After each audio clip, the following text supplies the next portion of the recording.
Imagine walking into a grand, decrepit manor at the edge of town, abandoned years ago, its windows dark and hollow, its ivy-covered walls whispering echoes of a bygone era. But inside one room, against all logic, sits a black, polished piano. It's pristine, no dust, no cracks, as if untouched by the decay engulfing the mansion. Yet as the clock strikes midnight, it starts to play. No hands on the keys, just music, haunting, heart-wrenching music that chills your bones and raises the hair on the back of your neck. Tonight, I invite you to enter the haunting tale of the cursed piano of White Shore Manor. Welcome to the Nightside Archive, where we delve into the unsettling, the inexplicable, the horrifying truths that lurk in the shadows. The White Shore Manor dates back to the 1800s, a sprawling estate said to host some of the most elaborate parties of the Victorian age. Its ballroom, jewel-lit with ornate chandeliers, was renowned for housing the grandest piano music in the region. Its owner, Sir Edward Greaves, spared no expense in acquiring the most exquisite piano from a celebrated craftsman in London. But it wasn't just any piano. It was rare, custom, and unsettlingly rumored to be cursed. According to legend, the cursed piano had been refused by artist after artist. The haunting tale that trailed it began long before it arrived in White Shore. It was said the craftsman created it with wood, salvaged from a ship that had mysteriously sunk in the Atlantic. The shipwreck, unexplained. The sailor stories, blood-curdling. Many whispered that over 20 passengers had gone mad in its final days, and yet Sir Edward dismissed the rumors, entranced by the piano's magnificence. On an ominous October evening, it arrived at White Shore Manor. For a while, the manor resonated with its melodies, now played by Angela, Edward's daughter, and a skilled pianist, so gifted her recitals sometimes moved guests to tears.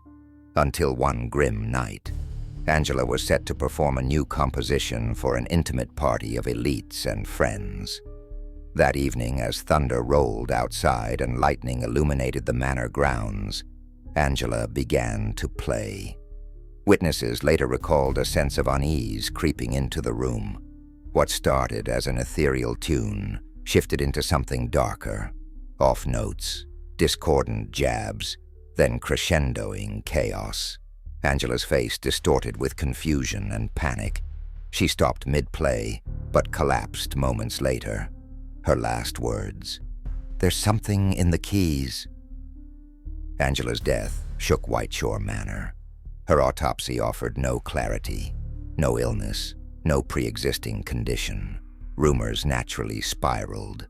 Talk of ghostly apparitions seen by the piano, of bizarre cold spots in the ballroom regardless of the weather, and of Angela's figure occasionally spotted by none other than Sir Edward himself. The parties dwindled. Guests refused invitations over time, and soon Sir Edward shuttered the manor entirely. It lay abandoned for decades, until the urban explorers arrived.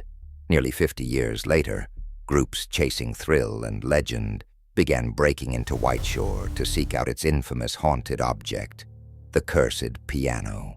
And sure enough, tales about it exploded online. Take, for instance, the story of Lucas, an amateur filmmaker who claimed to document proof of paranormal activity. According to his testimony, when he approached the piano at midnight, the temperature plummeted despite a recording thermometer showing no scientific reason. The footage showed the piano's lid rattling faintly before stopping altogether. Lucas's camera also picked up faint whispers, but what truly shook him was upon opening his laptop later. There was a composition saved under a folder he didn't recall creating, a haunting piece of music he swore he'd never heard before.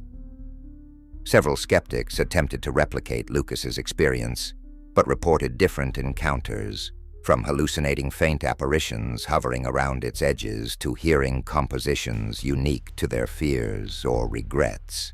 Researchers, of course, began diving deeper into whether this was simply an elaborate hoax, human suggestion run wild, or, terribly, a genuine dark force at work. Among the various theories floated was the idea that the piano might be storing residual energy, like a tape reel capturing traumatic human emotion.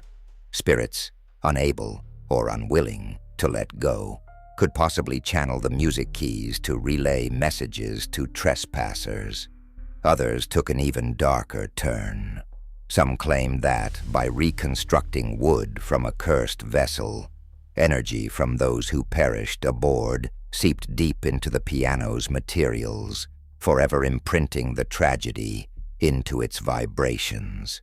It explained why its notes allegedly stirred unearthly sadness among listeners, why melodies were sometimes described as resembling faint screams or the wail of wind across open water. But here's where it gets even stranger.